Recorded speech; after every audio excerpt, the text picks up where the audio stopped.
just takes a minute. And you're good to go, Derek. Hello, everybody. You're very welcome to the latest iPosy digital discussion. I'm Derek Mitchell, CEO of iPosy, and my job today is to moderate the next 2 hours of discussions and interviews and presentations. So we hope you'll stay with us for the duration of the event. Today's topic is continuing on our discussions on the whole area of patient engagement and involvement in health systems, and particular emphasis on the Irish health system. And today's event is very much focused on learning from international examples of the value and impact of patient engagement within healthcare environments. And we have a number of speakers that I can't wait to introduce you to, some of whom are very familiar with this, some of whom will be new to iPosy members. But first, I just need to outline some housekeeping issues. As usual, today's online discussion is via the Zoom platform, and we're also being live streamed on the iPosy YouTube channel, and we're also online on Twitter and Facebook through the hashtag #PatientsInvolved. A recording of today's discussions will be shared publicly from early next week.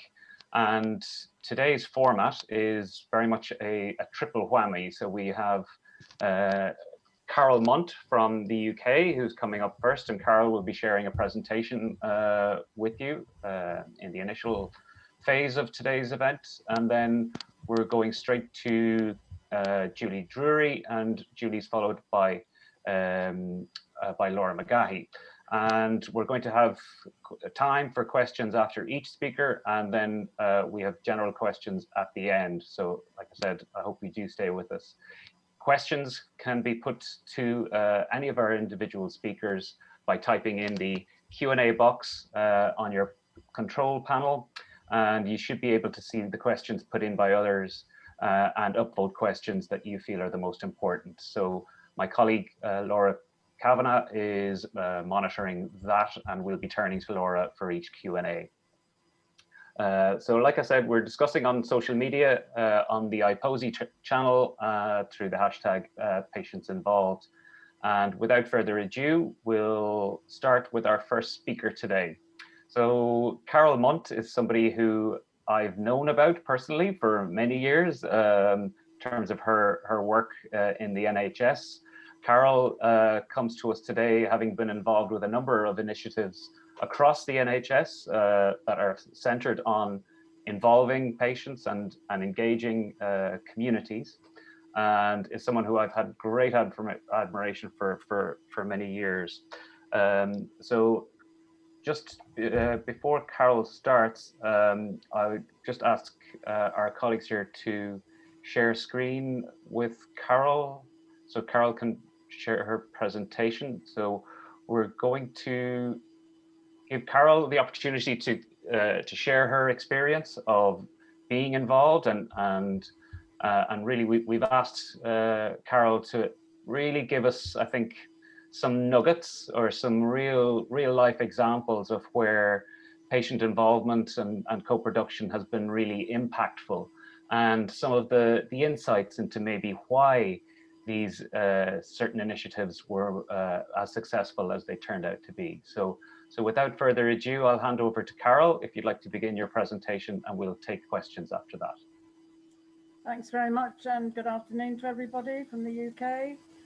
Can I have the next slide, please?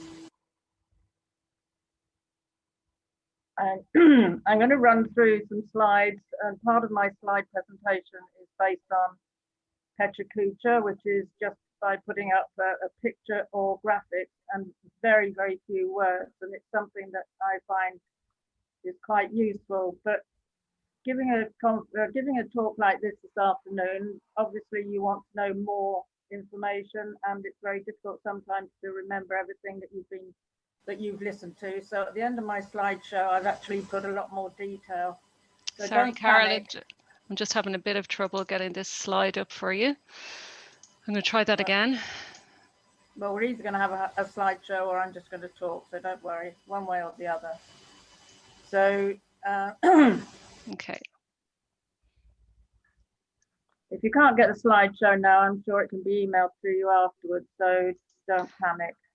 Yeah, if you just want to keep talking, and Yeah, I no, will I try will. and get it up here. I think it has, for some reason, it is kicking me out of Zoom, so I'll just let you get on with that, and I'll try Okay. that. One of the things that I find about patient engagement is that clinicians, very often, clinicians and strategists turn around and say, well, why would we want to engage with patients? They're not experts in healthcare. And my answer to that is, I have narcolepsy and cataplexy, which is quite an unusual thing to have. It's also quite a nuisance. But apart from that, I'm an absolute expert on narcolepsy, and I'm an expert on cataplexy because I live with it 24 hours a day, 7 days a week, and it dictates my life. It doesn't determine who I am, but it actually makes a lot of difference to my life because I was perfectly okay until I was 38, and then I was involved in a really bad car smash where I had a traumatic brain injury. I had a head injury, fractured skull, a bleed, and then I was in a coma for 10 days, and then I was flown back from France by air ambulance to the UK. So it was quite serious, and I've lived with the after effects of it ever since. So even though the consultant I see is an expert in neurological conditions, and he's also an expert in sleep conditions, he's got to know about all of them. He's got to know in fair detail about 80 or 90 odd different conditions. I only have to know about one. So I don't have to know about it in a little bit of detail or a lot of detail. I know it inside out. So my argument is this: patients are experts in their own condition, but patients are also people. You could look at somebody who's wearing pajamas and not have a clue what they do when they leave hospital, go home and put their mufti on, put their day clothes on. You might have a porter in bed 7 next to the company director who's in bed 8. You haven't got an idea of what they're able to offer. You don't know what their particular interests are. You don't know what their hobbies are. You don't know without talking to them whether or not they're somebody that can actually help you with strategic decisions or help you with the design of a pathway within the hospital, for example. So let me give you an example of the sort of things that patients have been able to do in the UK.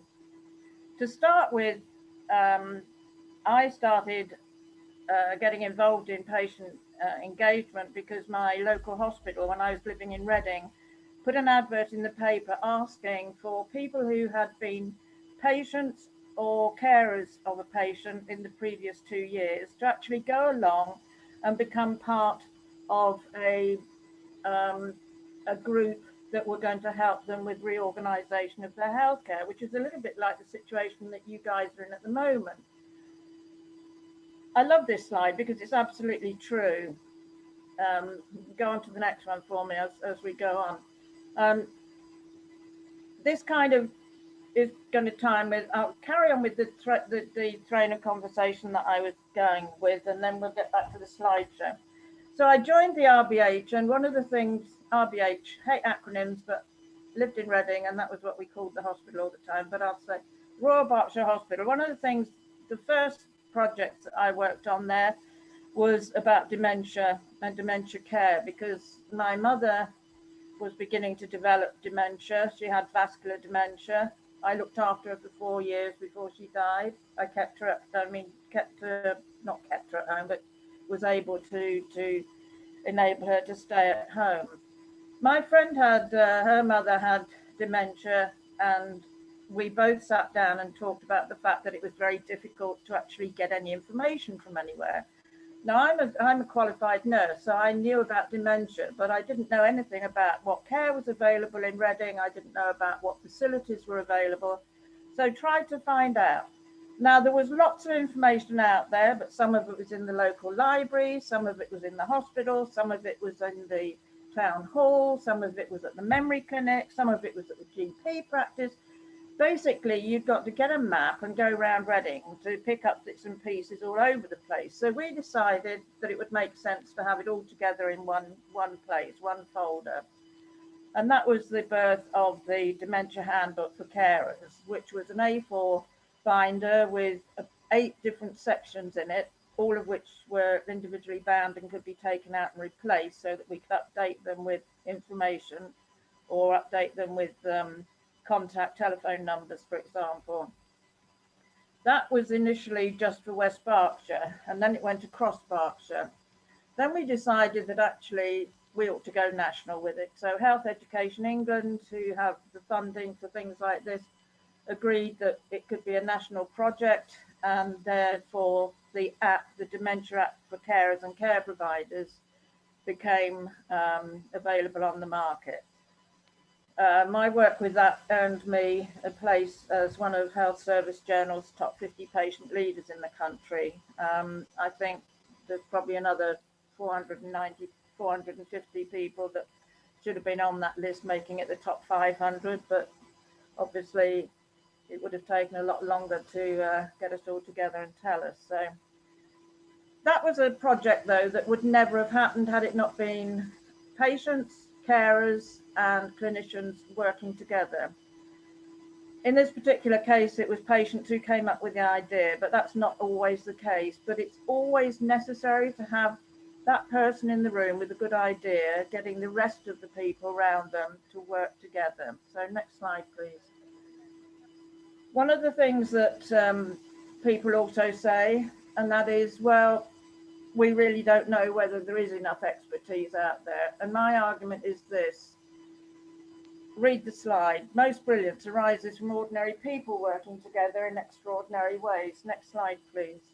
I gave a talk at the King's Fund, and I said that I'm talking to a room full here of 200 of you, all people from the NHS and health service, and all people who have got tremendous expertise in the area of health and care.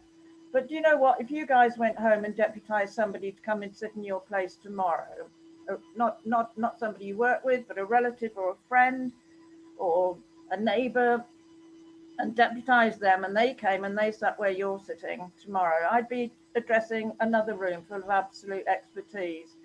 Different expertise, I know, but nonetheless, expertise that is so valuable, and you guys aren't using it.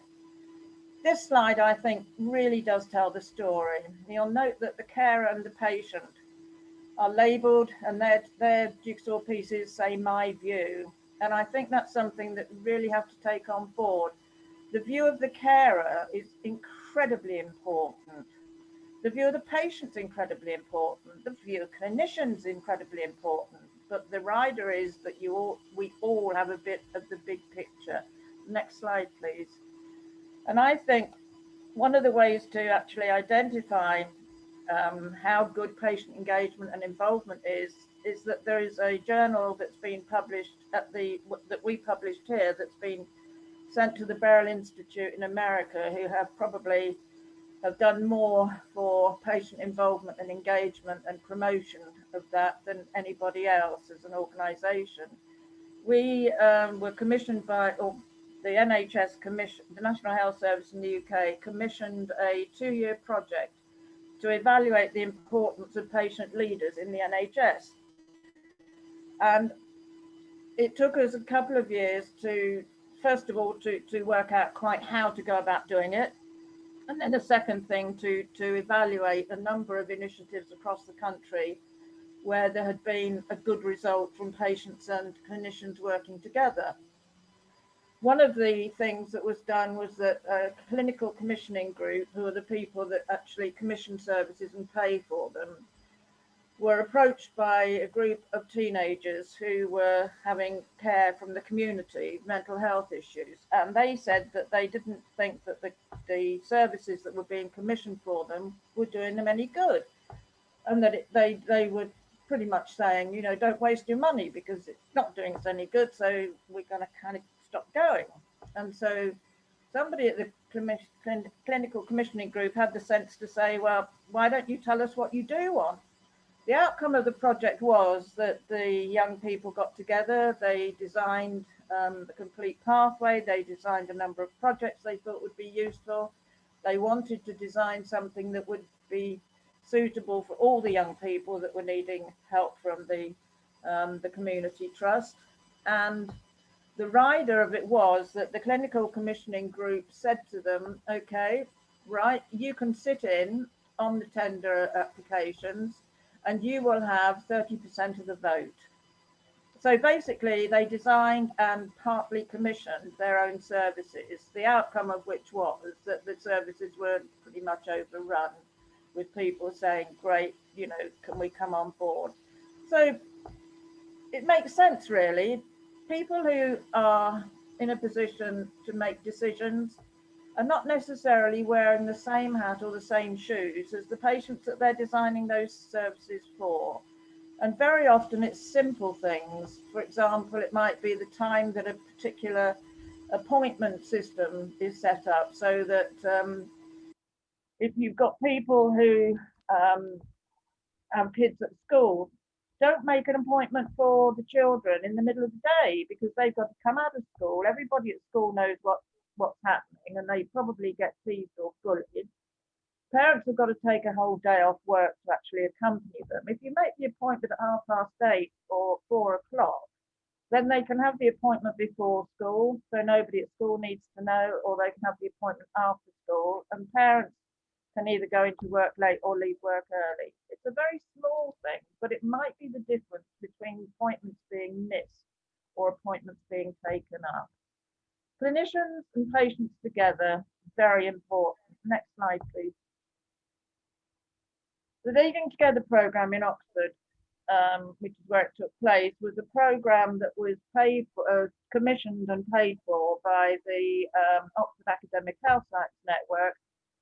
We have a system where there were 13 different areas of the country, and each one had an academic health science network, and the clue is in the name. It's academia, it's about health and science, and the network is networking with local businesses, local innovators, local funders, and actually putting some things into practice and then promoting them. And basically, they operate across the country and have come up with some incredibly futuristic thinking, some really good projects that have actually made a lot of difference to the health service. The National Leadership Academy paid some of the cost, and the NHS paid some of the cost. And we designed it. I was co-chair of the Patient Experience Strategy Group in Oxford at the time, a lay place, not a paid job. It was, you know, as a patient leader. And we designed the thing to get clinicians and patients in the room together so that they would end up talking the same language, because believe it or not, and I'm sure it applies in air the same as it does in the UK, clinicians somehow speak a different language. They use acronyms, they use terminology that the normal person doesn't particularly understand. There's a joke that the consultant went round doing a ward round, and he says to the chap in bed, sorry to tell you, you got a DVT. The patient said to the clinician, you're a bit out of date, doc. I watch everything on my iPlayer these days. Now that you have to be a certain age, I guess, to understand that, but it pretty much dictates that patients don't have a clue what acronyms mean. So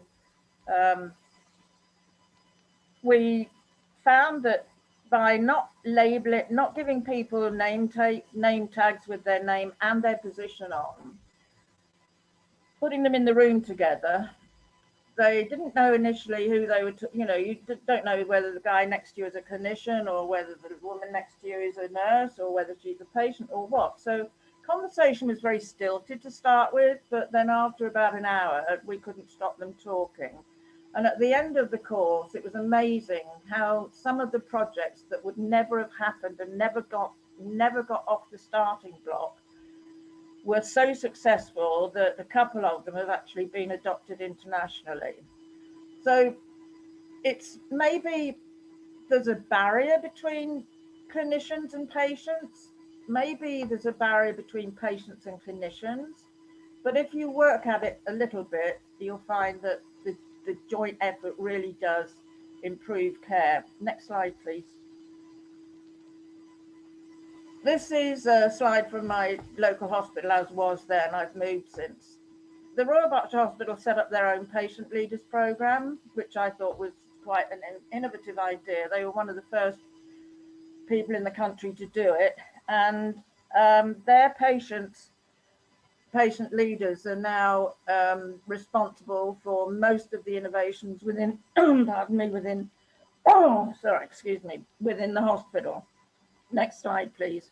They had a particularly innovative chief executive who decided that it would be very sensible to take one of the patient leaders with him when he did his ward round. So this slide's there to depict the CEO and a patient, Batman and Robin. I used this slide when I gave a talk to some of the leaders in the NHS about co-production and what it was, and one of the NHS executive board came up to me afterwards and said, "Can I borrow your slide and take it and show it to Simon Stevens?" And I said, "Yeah, but you'll have to tell me whether he wants to be Batman or Robin." And I never did get the answer to that. But next slide, please. One of the things that the patient leaders at the hospital did was to design a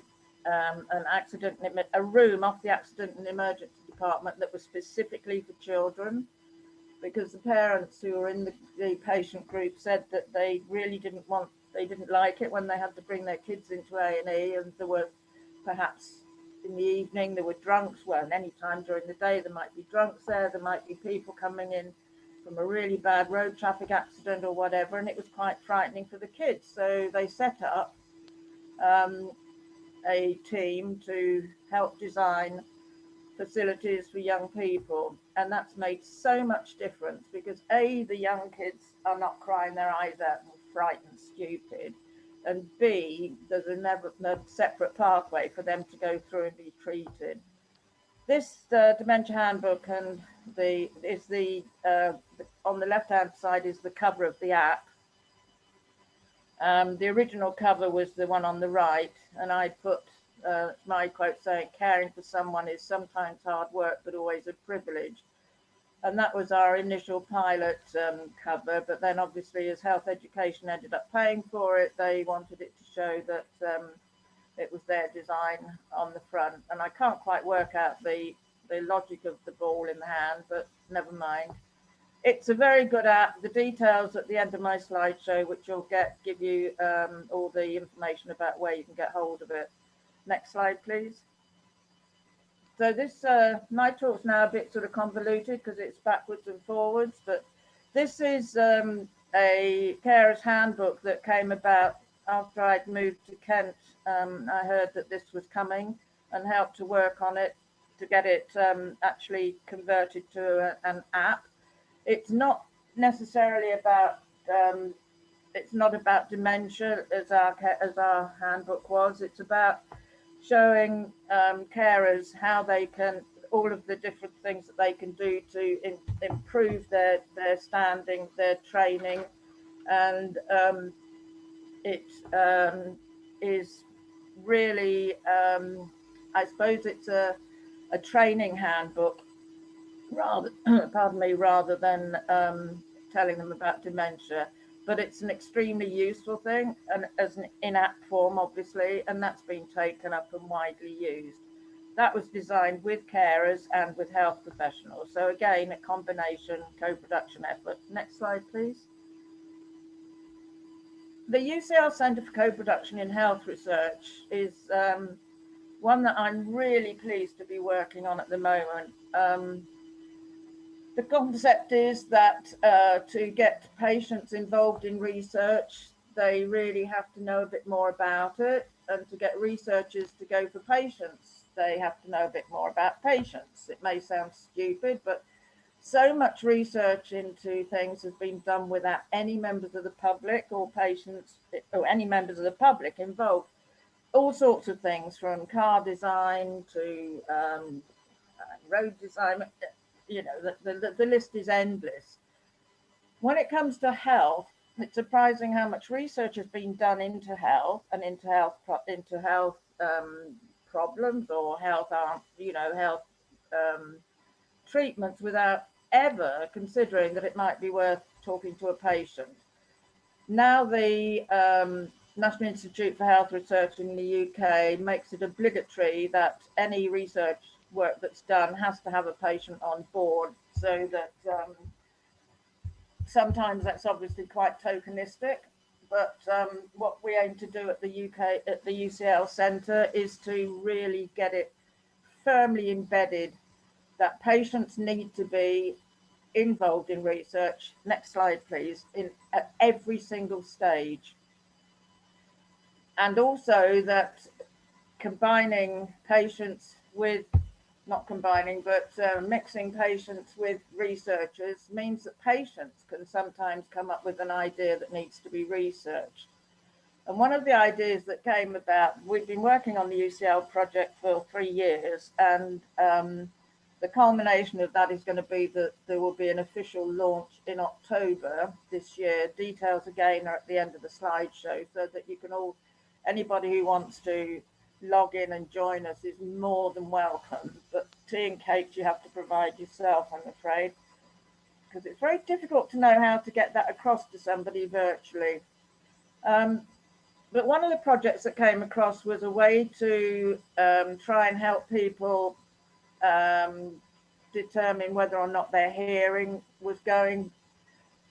It may sound silly to say that, but sometimes people's hearing, your hearing starts to go, and it might be the low tones, it might be the high tones. So somebody came up with the idea of saying, right, birds have all sorts of different songs. You can get the very shrill tone from one bird and the very low call, the caw, for example, from rooks.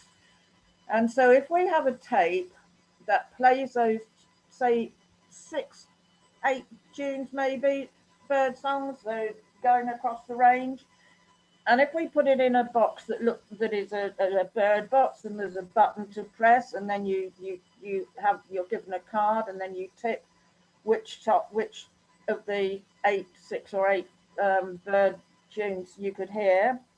That's quite an easy way to actually test how good your hearing is. And if you find that you've actually missed the lower ones and you didn't realize that you were missing them, then you know that you need to go and have a hearing test and have something done, either to find out what's causing the loss of hearing or to have a hearing aid before it gets worse. Very odd idea. Patient came up with it. The clinicians thought it was a great idea. The researchers really looked into it and loved it and wrote a paper about it, and that's now probably going to go into production and go across the country at a later sometime next year. Well, depending on COVID, obviously. I'm conscious about time, and I really don't want to overrun too much. I mean, I can talk half an hour easily. I could talk for half a day or half a week about patient involvement. It's a passion of mine. Next slide, please. The next slides are going to show a project that was carried out at a hospital in the north of England, and it's next slide, please. Humber, next slide. Humber Teaching Hospital. This isn't one of my slides because it's posh. It's got all that sort of overlay stuff and everything, and mine are much more simple.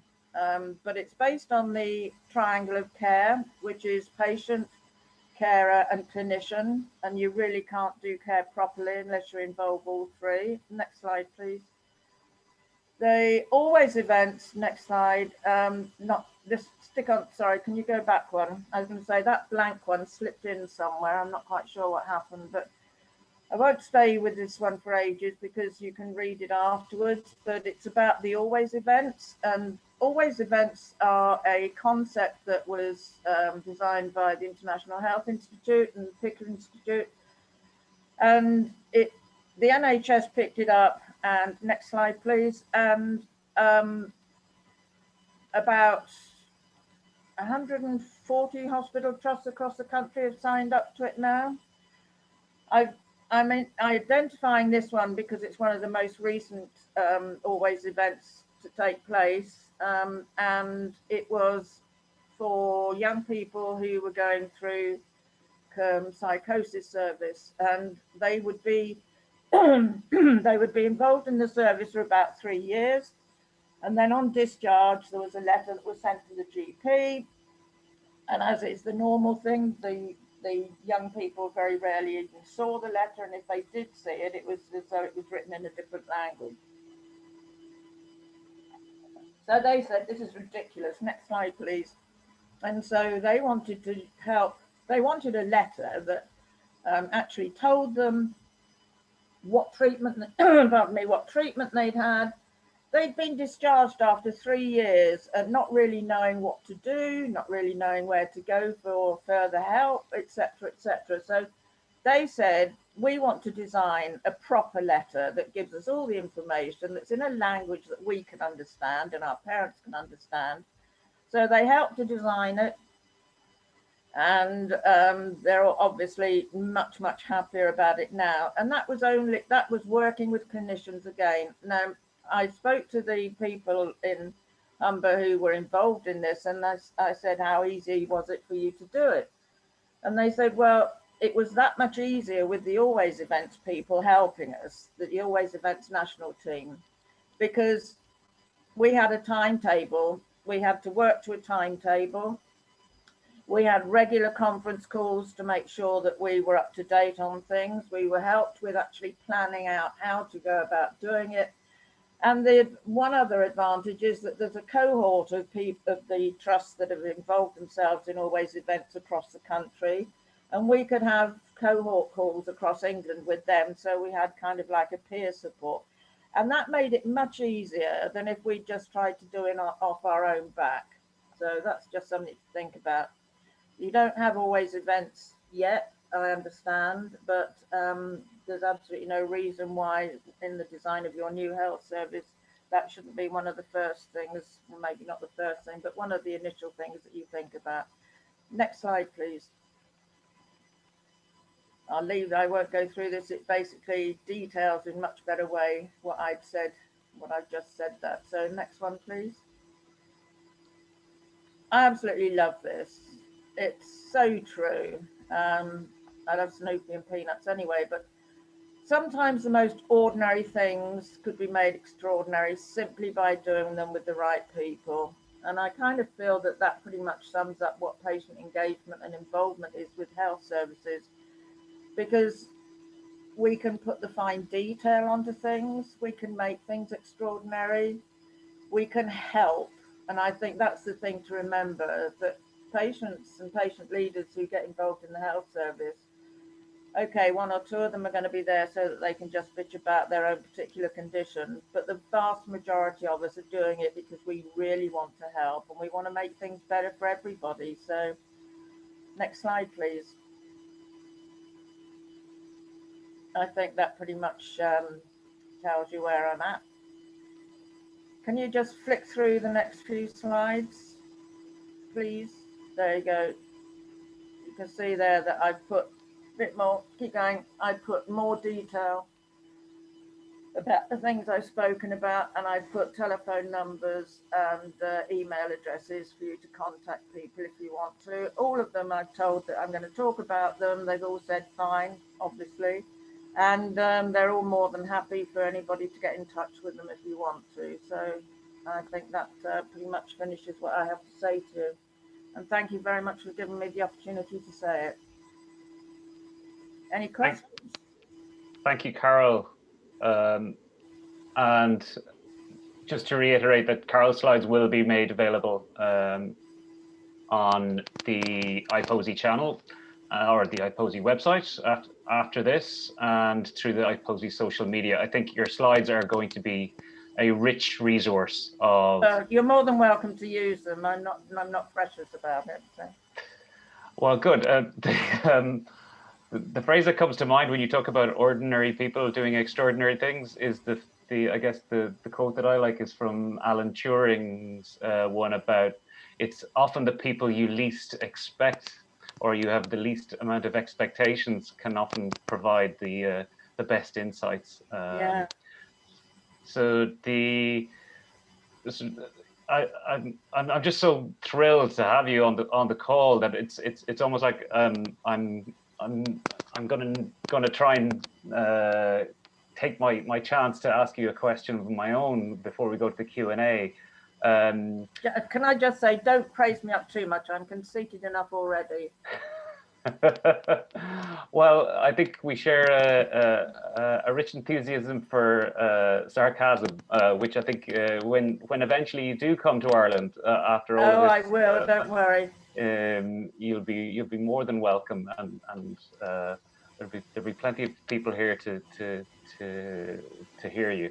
The question I have in my mind, just from what you were talking about, and really it was that really good example of where the hospital CEO actually made a strategic decision, really, and said, I need this patient leader, and we'll get to the patient leader question in a minute, but to come with me on some sort of rounds, or that person or those people need to be included in those kinds of interactions. So I'm wondering if there's other examples you can give of those kind of strategic level decisions that you've seen that made a real difference to provide the kind of leadership that's necessary within the health service and the health system.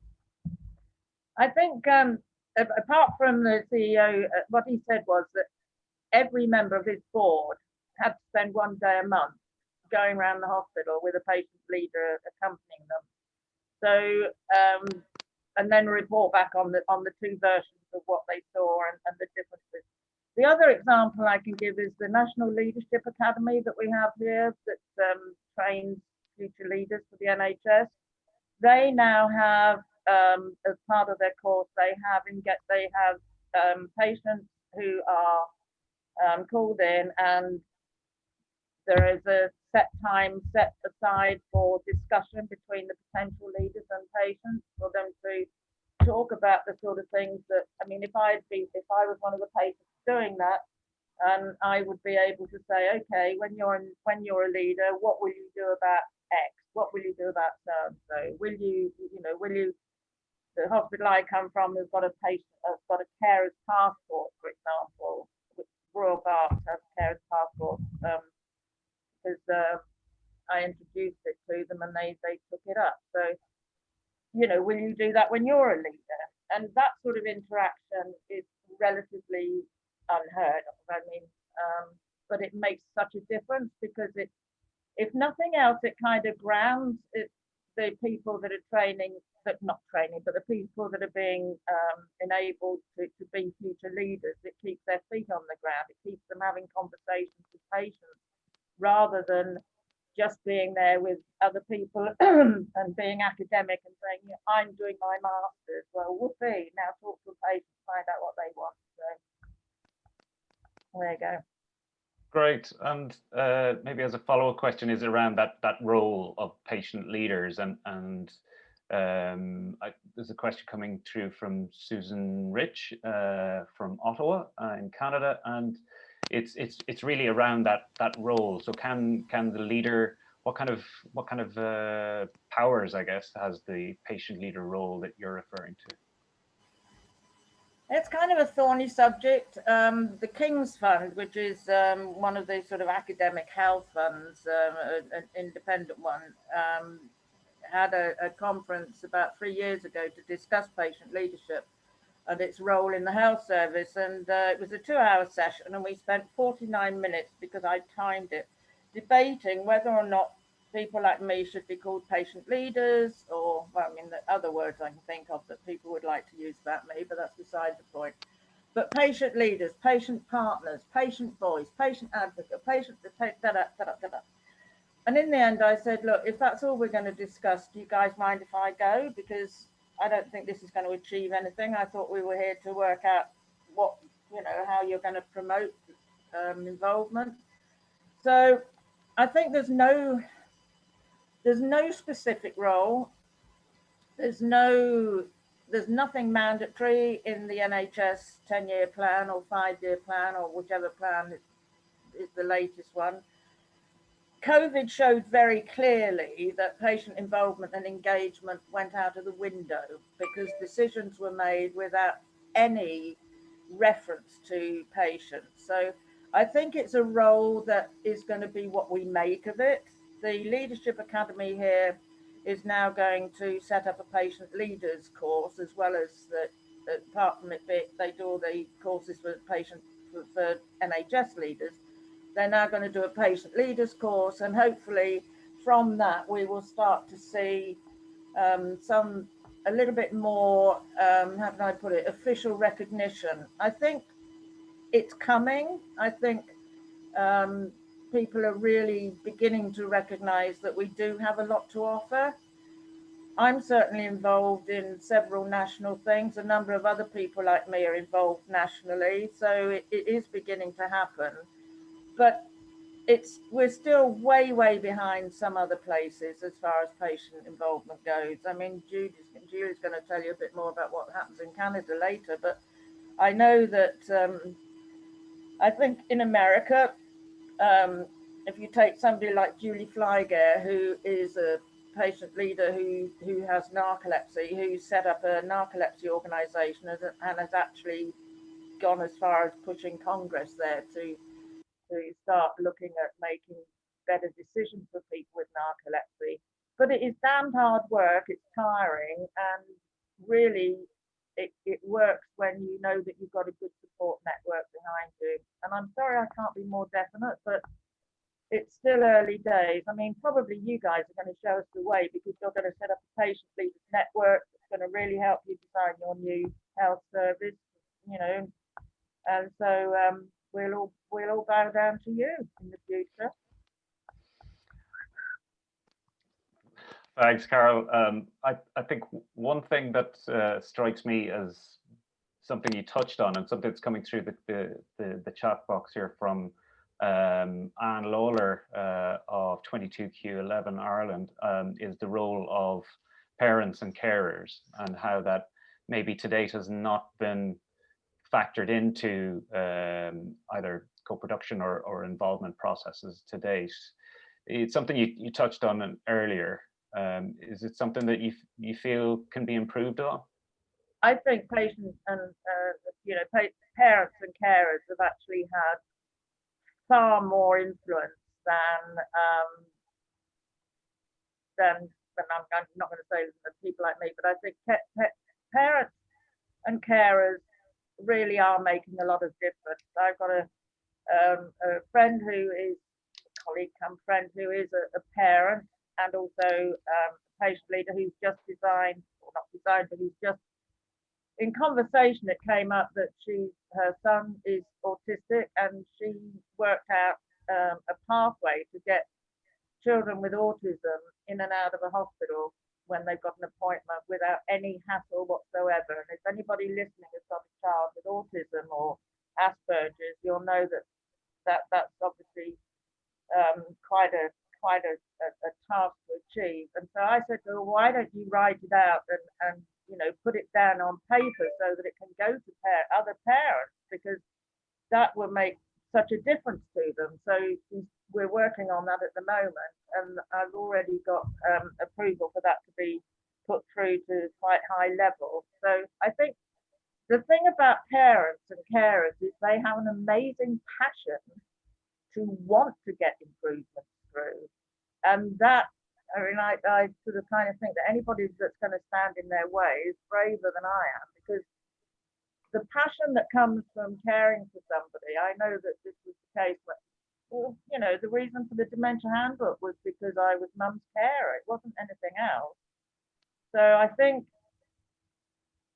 the thing is, it doesn't matter what you call us, parents, carers, patient leaders, patient voice, activists, whatever.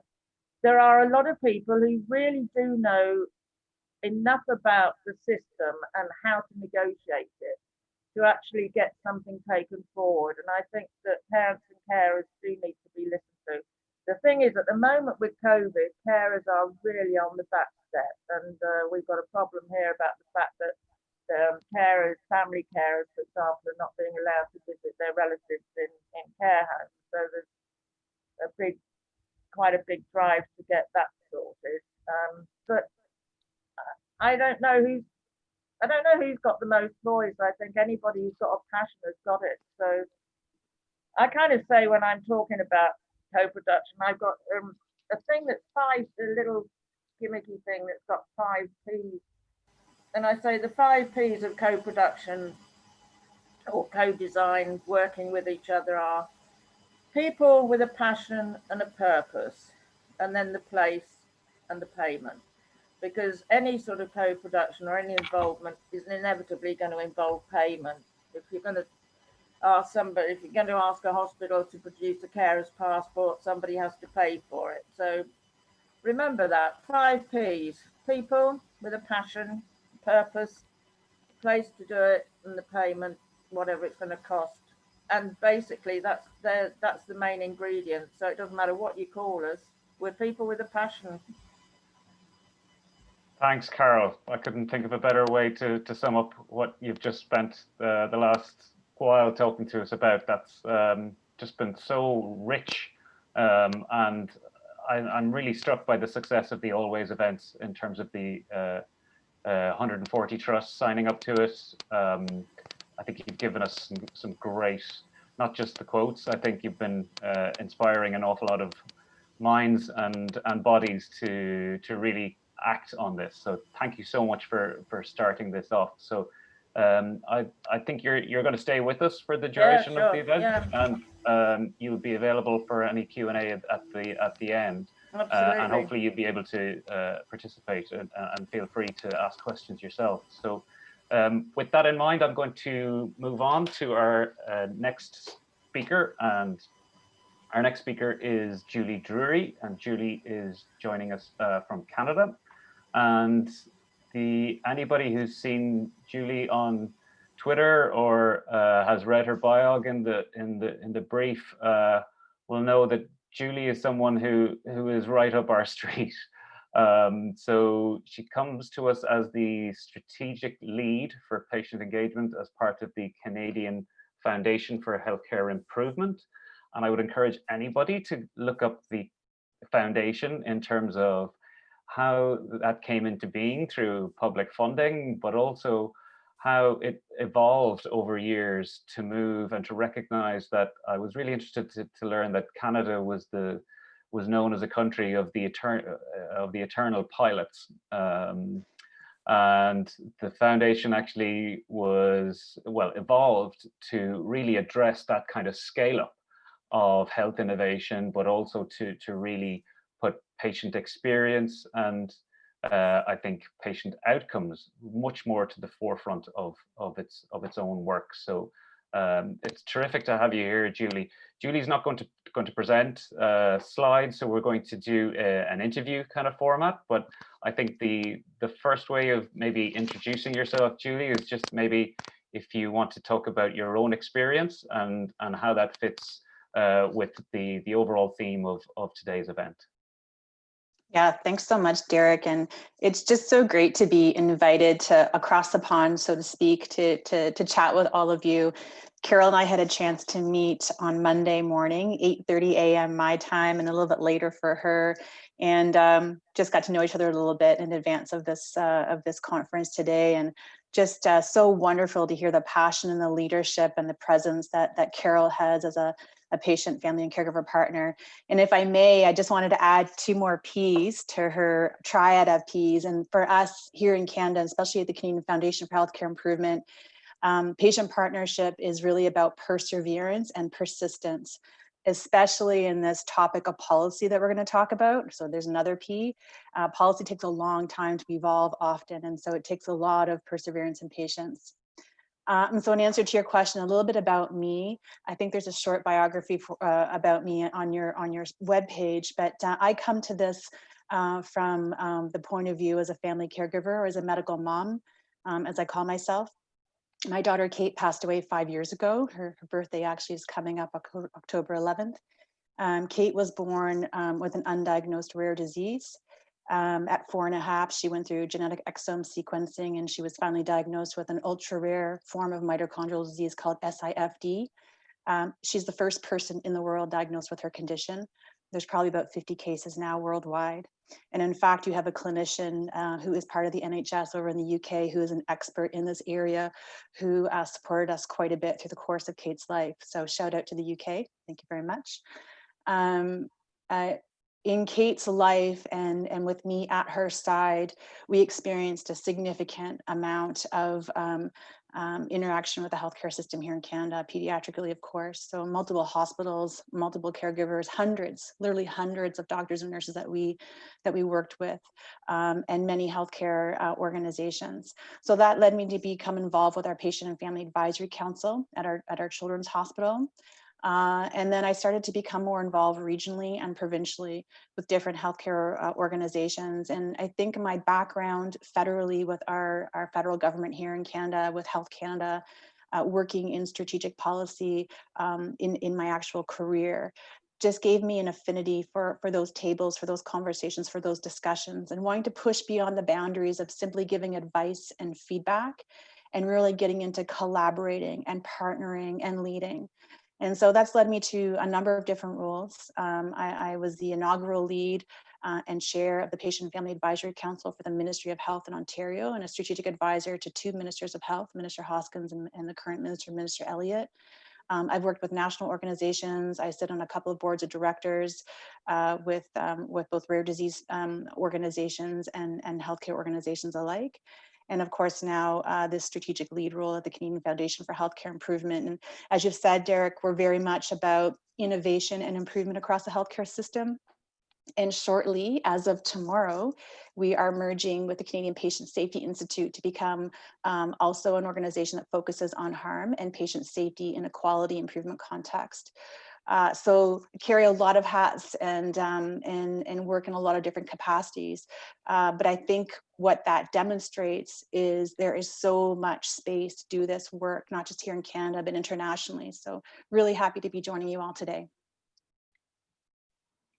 Great, thank you, Julie. And really interesting that tomorrow you're merging, that it's evolving again. So I mean, why not do an organizational amalgamation in the middle of COVID? It makes perfect sense, right? Easy. Yeah, yeah, sure. You mentioned there, of course, that the Health Advisory Council and the ministerial, I guess, ministerial appointed advisory council, and your role in that particular council. I mean, could you maybe go into more detail about what the role of that council is, but also what your role on it was?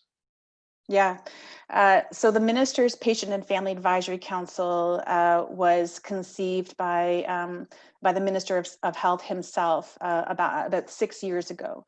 It took a while to put into action. And the idea was they wanted to create a very direct advisory capacity to both the Minister's office, but also his public servants within the Ministry of Health and Long-Term Care at the time, to not only engage in specific topics, programs, policies that both the ministry and the minister's office were working on, but to also bring forward topics to lead strategically on what is important to the health and the healthcare system from the perspective of patients, families, and caregivers across the province of Ontario. And Ontario is our largest province population-wise in Canada. And so this was very much a dual role in that advisory capacity directly to the minister and to his team, and then also working with the deputy minister and the senior leadership within the ministry. And a lot of the work that I led was very much about setting up a strong infrastructure to make sure that it wasn't just myself and the 12 appointed patient and family and caregiver partners around the table who were quite diverse in experience, came from different regions, different ages, but to make sure we created an incredibly strong network across the province to hear diverse voices. And so we leveraged 16 regions who had advisory councils, and they respectively had their own networks. We also created a pool, a virtual pool of patient and family advisors. We called them patients in pajamas, because they could engage with us virtually in any work that we were doing and join teams where we were working on program or policy area from their own homes. In most instances. And we wanted to make sure that we were doing that so that we had a diverse and sort of inclusive audience. So that was really important sort of first step. We also created the first ever provincially endorsed by a health minister patient declaration of values. And I can share that a little bit later on in the chat box. So this is very much about what is important to patient, family, and caregivers in our province in terms of the delivery of healthcare, partnering in healthcare, but also those fundamental principles of trust, respect, compassion, openness, and transparency, ensuring that patients, families, and caregivers are involved in their relationship with their healthcare provider, with their physician or their nurse, and also that they had agency in the healthcare system, that they could be involved in how our healthcare system in Ontario was being designed, restructured, and where decisions were being made. And so that was an incredibly important document that was released in February of 2019 by, at the time, Minister Elliott.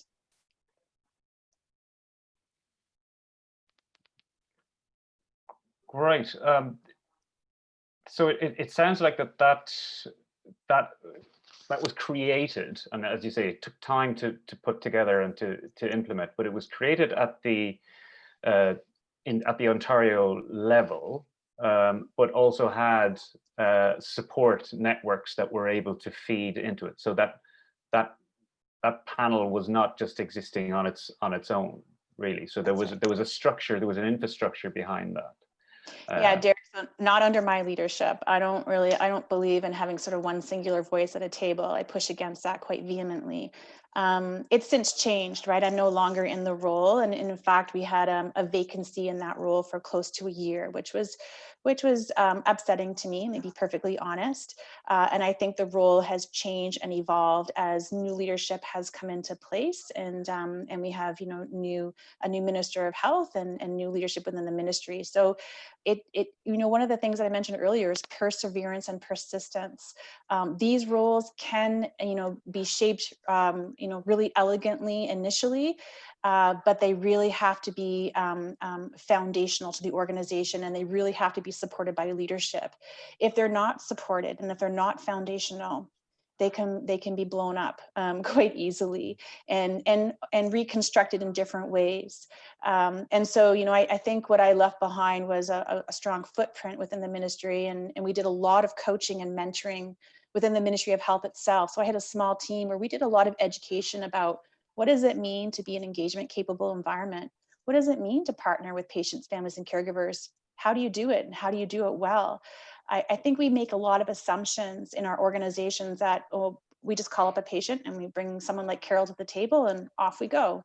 It requires a safe and sustainable environment to do this type of work, and to make sure that it's done well. So, I can't comment on what it looks like now. I know that the Minister's Patient and Family Advisory Council does now have a new chair, close to a year after my departure, after the end of my mandate.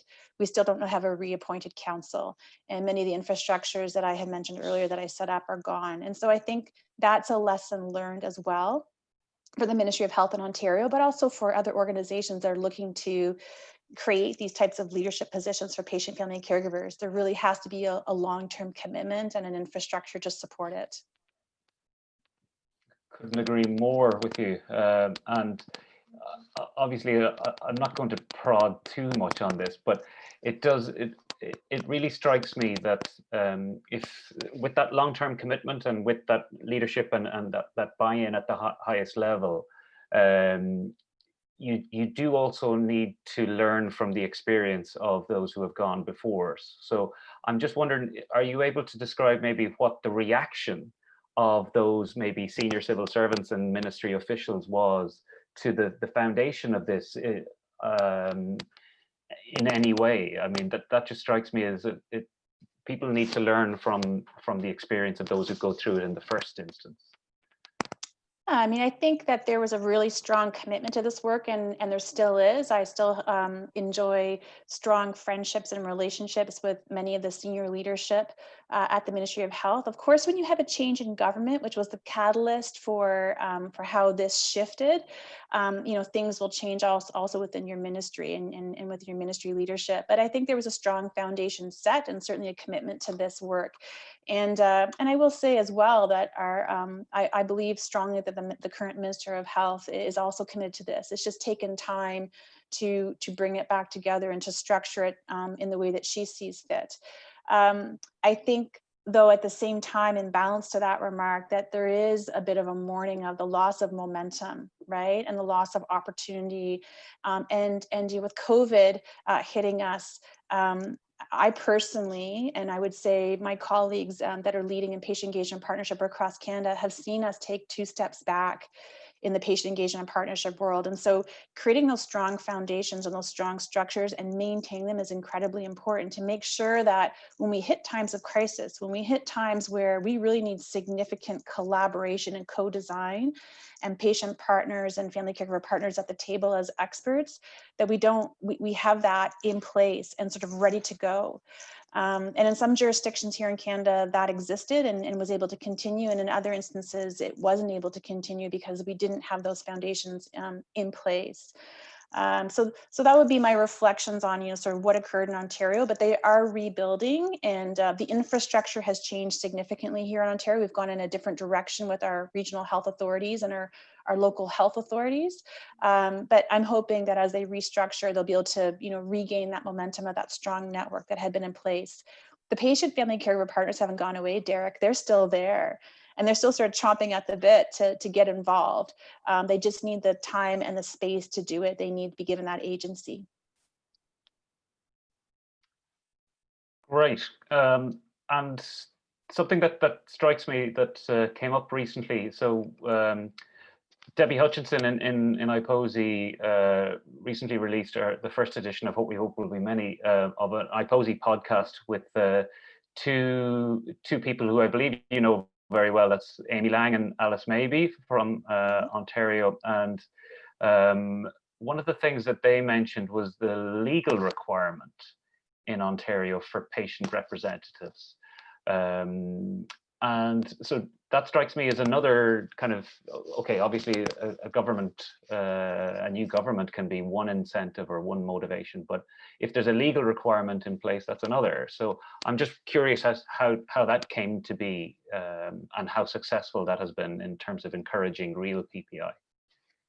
Yeah, so what they're referencing, I believe, is the new legislation that the current Ontario government introduced. It probably would be about 2 years ago now, maybe 18 months, where within the legislation, embedded in the language, it talks about having a minister's patient and family advisory council and having patient, family, and caregiver advisors working directly with the Ministry of Health.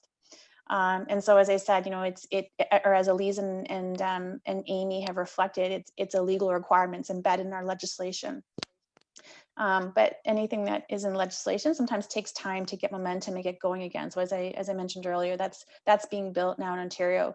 I will say though that Ontario Health, which is sort of a parallel agency to the Ministry of Health, they are working with a table of patient family advisors, and they work on specific policy and program areas where they often will do broad call outs to any patient and family caregiver partners who've been working with us previously at the Ministry of Health and Ontario Health to engage in their work. So they leverage that sort of virtual network of patient and family advisors that was already existing.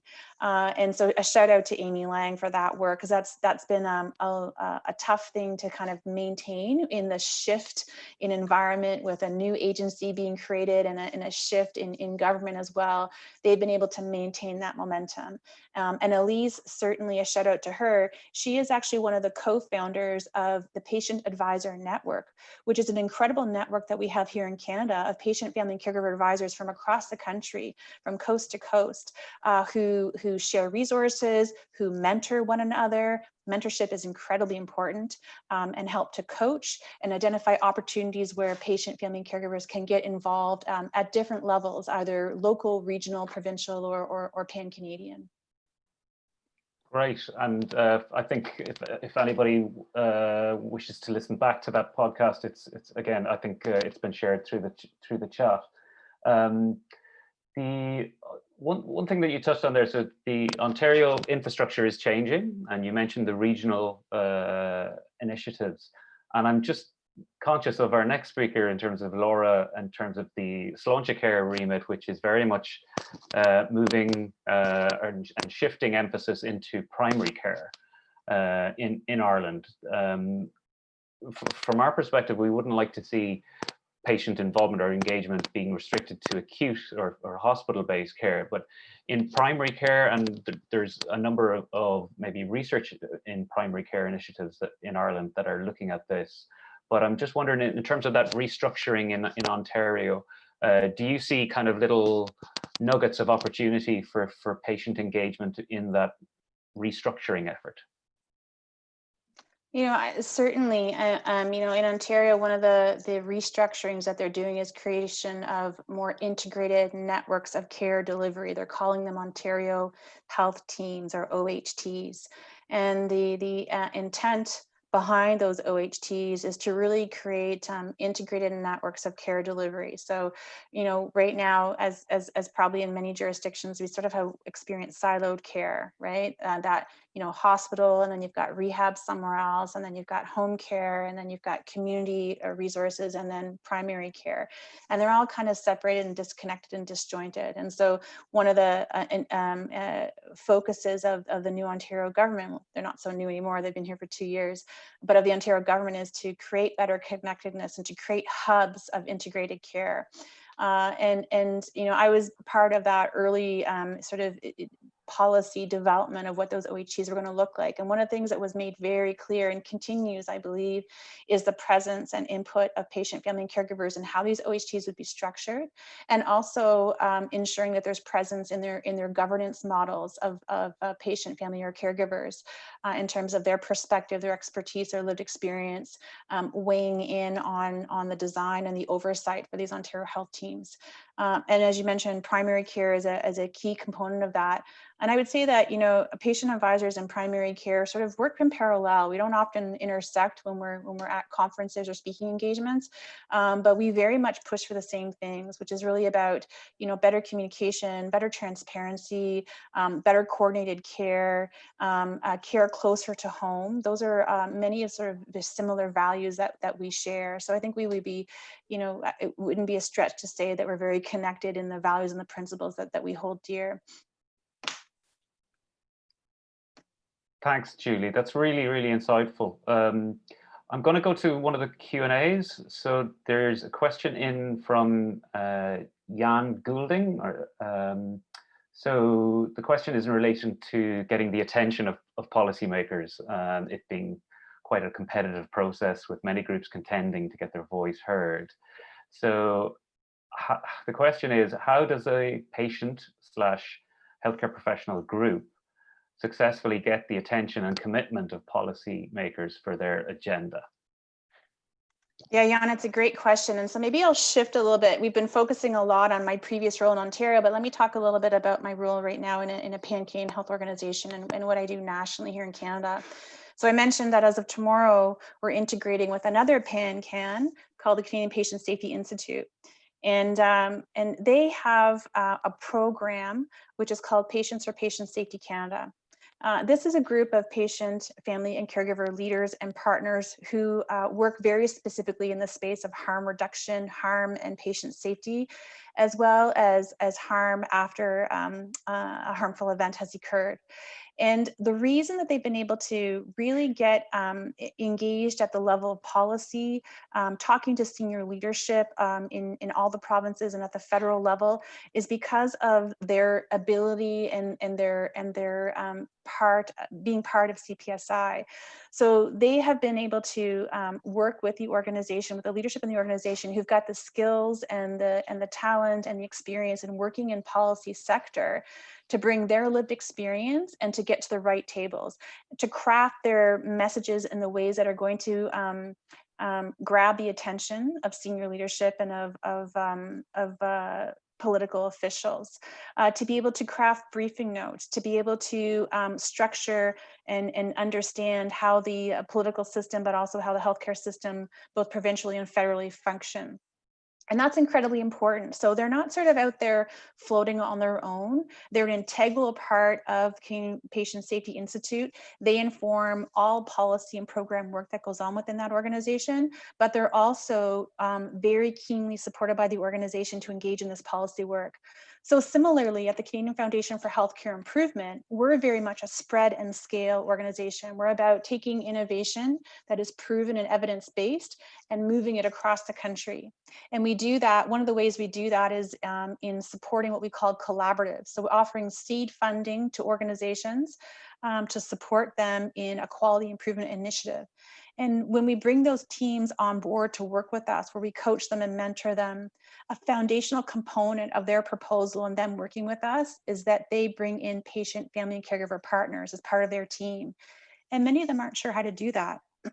So we're able to coach them, we're able to mentor them, we're able to work with them if it's a policy context to be able to help them build that policy capacity about understanding how you partner with patients, families, and caregivers, and also supporting the patient, family, caregivers themselves.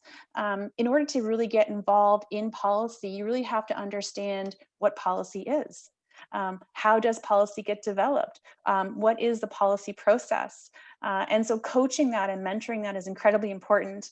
I remember in the first weeks with my minister's patient and family advisory council, I put up a slide for them showing what the policy process is in Canadian healthcare or even in provincial healthcare. And it's, you know, any of you who work in policy know it's just a total mess, right? And it's very circular and cyclical. And they were a bit aghast. And then we really drilled it down. We walked it through. But they had to understand, how is policy developed? What are all the different levers from a regulatory, legislative, research, evidence-based, collaboration, co-design, public involvement? What are all of those different components and how do they build policy? And that's not an intuitive thing. That's something that has to be coached and mentored. So it's probably a long-winded answer to your question, Jan, but there's great examples of where it's happened well. And it's really about supporting and mentoring those patient partners and then giving them access, right? And the way you give them access is by those organizations who are already at those policy and strategic policy tables and bringing the patient partners in. And as I said, Canadian Patient Safety Institute has been brilliant at doing that with Patients for Patient Safety Canada. Great, thank you, Julie. And I don't think that was long-winded at all. It's really remarkable how you've crossed so many, I think, bridges here. And one of the things that we're constantly trying to figure out in Ireland is, whatever about the policy process, the actual patient engagement process is also really messy. And in terms of bringing, I guess, a coherence to that at the national level, it's something that invariably patient engagement tends to fall under the well, yes, patient safety, but also around almost seen as part of complaints. And you know, the complaints process, personally speaking, I would see as quite different, but there's probably learnings to be taken from both. And IPOSI has tended to, as an organization, not involve itself in the complaints process. But I'm just wondering, from your own experience, have you crossed that bridge as well in terms of how maybe this can be seen as much more than just simply a way of complaining? Yeah, I mean, I would encourage you, Derek, dive into that complaints space. There is rich information and learning there. And you know, I have a bit of trouble with the word complaint. This is patient, families, and caregivers being brave and offering feedback. And in those complaints, there's incredible insight and advice and experience. And it's unfortunate that it comes from a place of harm or poor communication or lack of trust. That's unfortunate. And sometimes it requires a very smooth touch and a bit of a mediation touch to really understand where that complaint is coming from. But as I said, there's rich information in it. It's heavily and significantly tied to quality improvement. You know, the only way to really improve on anything is to understand both what's working well, but what's not working well. And that is the crux of your patient complaint space. You know, I rarely offer personal anecdotes because I have a hard time sharing, you know, what happened to my daughter and to our family. But we went through a very significant patient complaint process and patient safety investigation, 18 months in duration after my daughter's death. And I think initially I was seen as a furious and upset mother, that I was labeled as difficult, and entitled was another label. But when I got to the right people, Derek, And the right person was the physician who led the patient safety investigation and the hospital chief of staff. Once I got to those right people and we started having conversations, they realized that yes, I was upset and we were angry about harm that had happened, but we also want to affect change as a family so that the same things wouldn't happen to another young child. And we worked together for 18 months. The result of that collaboration were 30 policy and program changes within that hospital. And I take great, it helps to heal my heart to know that, what happened to Kate wasn't in vain, and that the leadership shown to listen to that complaint and to drive it into a quality improvement opportunity was so significant. And it took incredible leadership and humbleness and trust on behalf of those leaders and a leap of faith, because there was great challenge with, with their physicians and with other people within the organization for them to make the changes that they decided to make. And so there's a bravery there as well.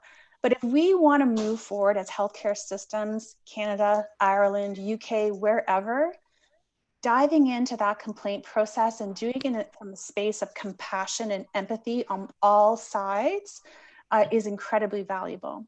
And so get in there and talk to those patients and families. You're going to learn a lot. Thanks, Julie. And I think that's a marvelous example of the real impact of meaningful engagement combined with leadership able to recognize and to listen appropriately, but to make that change happen. That's fantastic result for you and everything that you're doing. So thank you so much for everything you've delivered today. I think we'll be getting back to you about the patients in pajamas, and if there's enough P words going around here, but and I'm not speaking personally, but I think there's more of us going to be patients in pajamas under this current pandemic. But so I think we're a couple of minutes over time, but I just wanted to give, I think your history and your experience is just so valuable to us here that I hope we can come back to you and to Carol at a future point, and maybe we'll be able to report to you on progress that we've made. So thank you again, Julie, and you're staying with us for the general Q&A as well. So I'll move on to our final speaker, and that is someone who is familiar to many IPOSI members, both patient science and industry, and that is Laura McGahey. And Laura is here as the Executive Director of the Sláinte Care Initiative and the implementation of the Sláinte Care Plan. So Laura, you're very welcome today. I think we don't need to do too much introduction for you, but I know that certainly from what you've heard from both Carol and Julie, there's lots of nuggets and lots of, I think, real insight into different jurisdictions and how they've managed this whole area. I guess as an initial reaction, tell us what you've pulled from today so far. Well, look, I mean, there's nothing like hearing from the people who experience things directly, and it just means everything, because those stories are completely meaningful, they're impactful, and just learning from everything that Julie and Carol said is really important for us all. I think listening to some of the things, for instance, around the Dementia Handbook for carers that Carol was talking about is a real live example of putting into practice something that has meaning for patients. And I think her point about having the experts at the table, in other words, having the patients and public at the table, is actually what's needed. So we're completely committed to that in Sláinte Care. And I suppose an interesting example of that was being launched today was Living Well with Chronic Conditions, which was one of the integration programs that we co-funded and were involved with the Health Service Executive. And there was full involvement, co-production with people living with chronic illnesses in that program. Tomorrow we're launching the healthy eating guidelines for 1 to 4 year olds. Again, full involvement with patients. I think one of your contributors was talking about the importance. Julie was talking about the importance of involving families, and again this was the rich lived experience of patients, of parents rather, in the care of their children. So I think we're very conscious of it. But if I could add another P, which is practical application and pragmatic application, I think is what's needed. Whether it's around a quality initiative, whether it's around a patient complaint initiative, whether it's around a care redesign of pathways. I think it's the practical application that keeps and binds people together in a sort of shared sense of purpose. The opportunity for that coming up, as you referenced there, Derek, is the community healthcare networks and the redesign of I suppose, the shift to enabling and empowering people to take care of themselves in the community as opposed to always having to go into hospital settings. The emphasis we're putting on Healthy Ireland and healthy living. And I think the opportunity that is the community healthcare networks and looking at pathways between GPs, between the community services, and then ultimately to the hospitals as they're needed is I suppose, a practical opportunity for patient and public involvement in starting immediately, actually, because we have funding now in place for these community healthcare networks. The structures are just embryonic and just about to set up. And I'd be very interested actually in learning from the patient in pajamas experience, in the sense of why didn't they continue, and not for now maybe, but it's certainly work that has been done by Sarah Barry in her evaluation work with CES on the integrated care programs for older people, and involving patients and patient-centeredness for older people. But I think in rolling out these networks, it'd be very interesting to know why some things stick, why involvement sticks, and why some involvement doesn't stick, or is that okay? You know, do things evolve? Do they move on as the sort of practical application is evolving? So I think that sort of lens would be very interesting to me, and just listening and learning from Carol and Julie in particular today has been fantastic. So thank you for the opportunity as well, Derek. It's always lovely to be and join it with your iCozy friends and colleagues. Thanks, Laura. And maybe and great to know that the community organizations are that the funding has come through, and that okay, they're embryonic, but really now is the time to be talking about this in terms of how can we, insofar as possible, ensure that commitment that's there in the Sláinte Care plan to engage with patients and the public and citizens in the suite of activities that Sláinte Care is looking at, that commitment is maintained to that level. And I'm just wondering if that's something that you have anything to report on, or anything to show us how that's progressing. Yeah, no, it is absolutely progressing. We've made it a key part of the community healthcare network. So maybe just to describe what they are, they're a population-based analysis and funding of populations of 50,000 people. So breaking population size into 50,000 people, really drilling down and looking at what the profile of those citizens are within different areas, what the age profile is, what the deprivation profile is, and what the ability profile is, and planning services for those people so that their pathways are absolutely clear. First of all, in terms of empowerment, so any tools that are needed, like the Living Well with Chronic Diseases and many other pieces that are being funded at the moment for self-empowerment, but also then looking at from GP referral through to community services, signposting to the right place. Our mantra is right care, right place, right time, which we shamelessly stole from New Zealand, from Canterbury in New Zealand. But that is, I suppose, our goal is to make sure that we get the right care in the right place at the right time. So looking at those care pathways, in the context of these 50,000 population is something that we're actively beginning to look at. The network managers for each of these networks are now in place, so it's a good opportunity.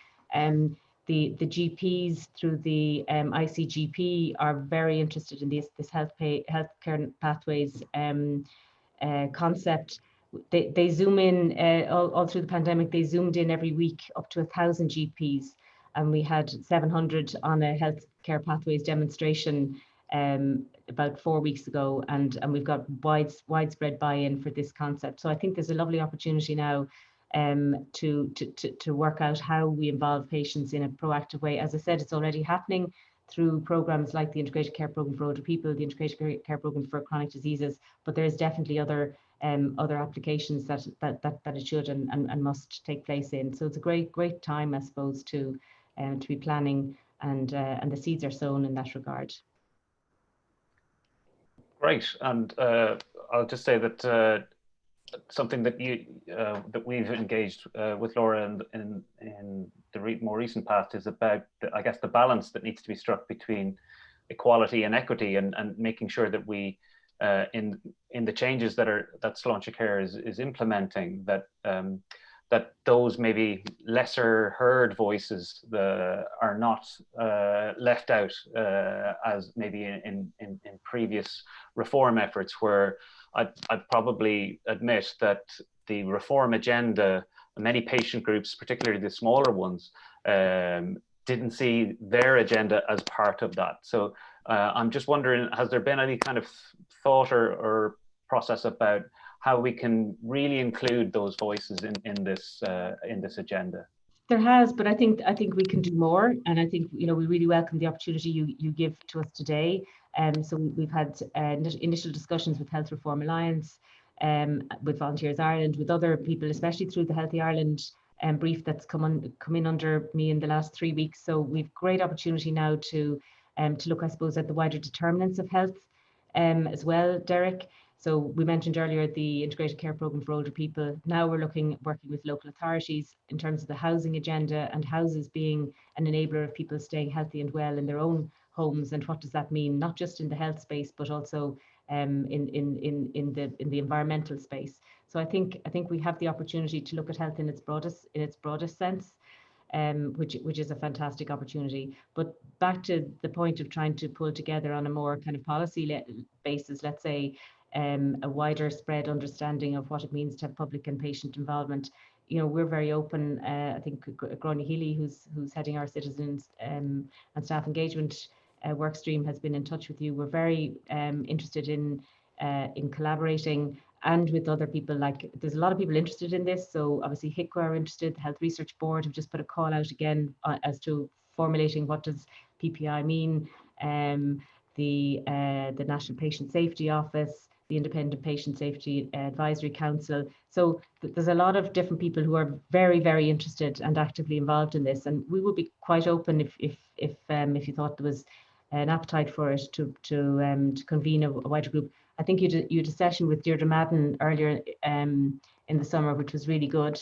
And again, building out from that, there's definitely an appetite for it to learn from the experiences and to put something more coherent but practical in place. I'm all about the practical application. I think it's really important that there's a focus on practical application for to get practical outcomes for patients and the public.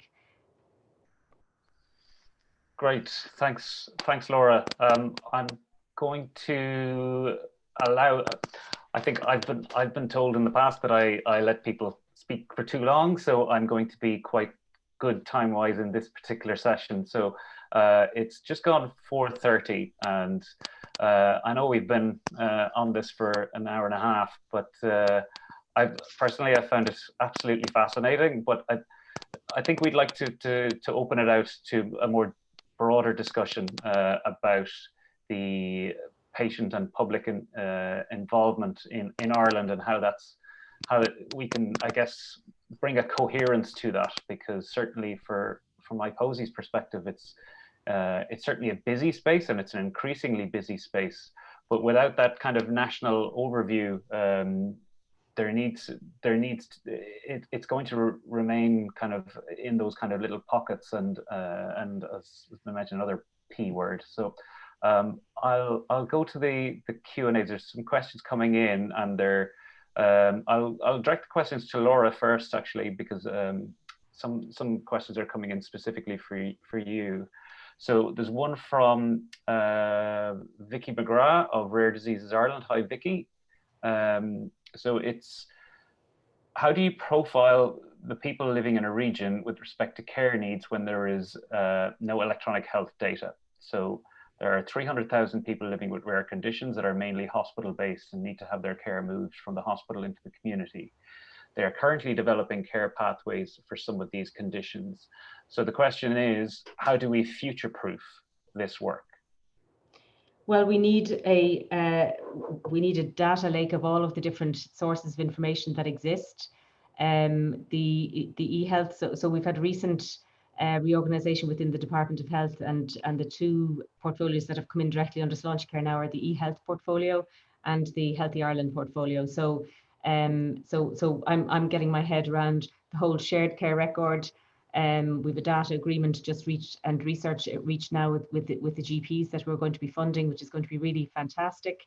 Looking at how they hold the data, how they make it accessible, etc., because they are a rich seam of it. But very happy to talk to Vicky about the information that you have, Vicky, and to explore that. Okay, that's actually really interesting about the reshuffle in the department. Thought you'd like that, Derek.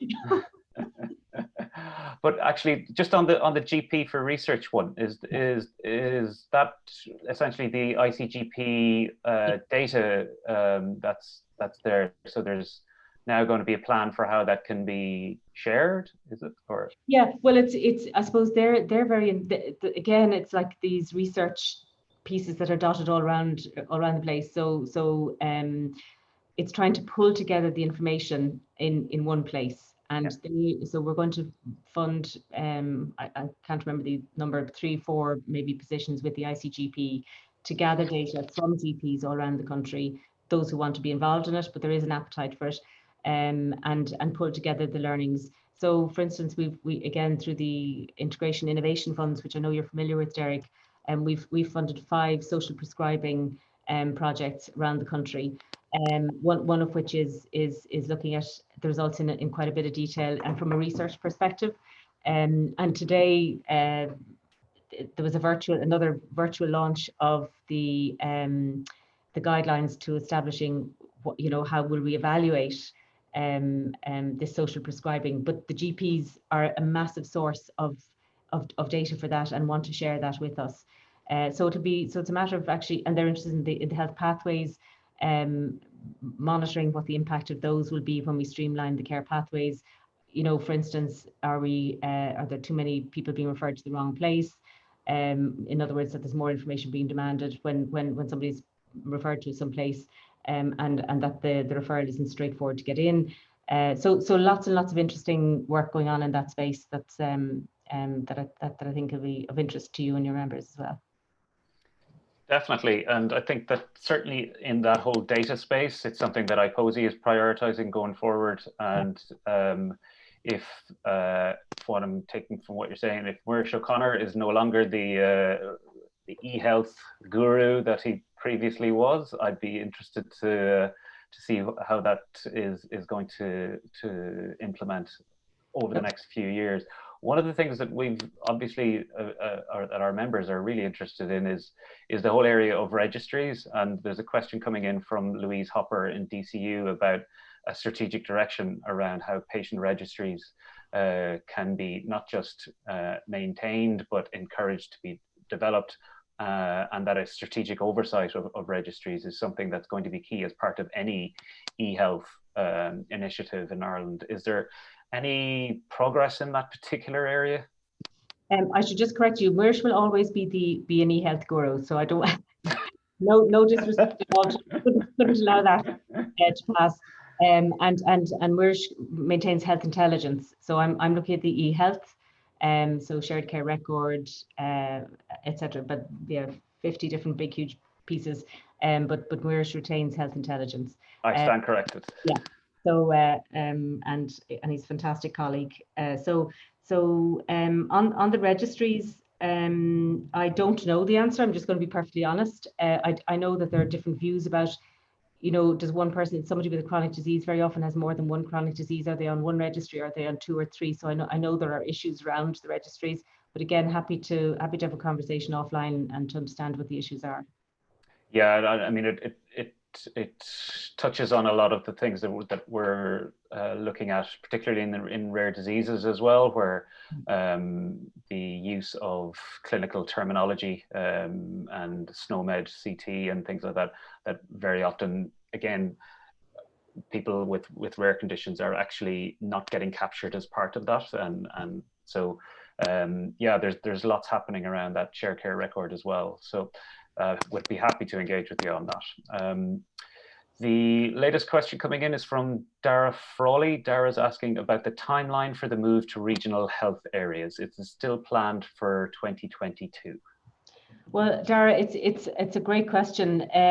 It's still government policy. There's been no decision not to do it.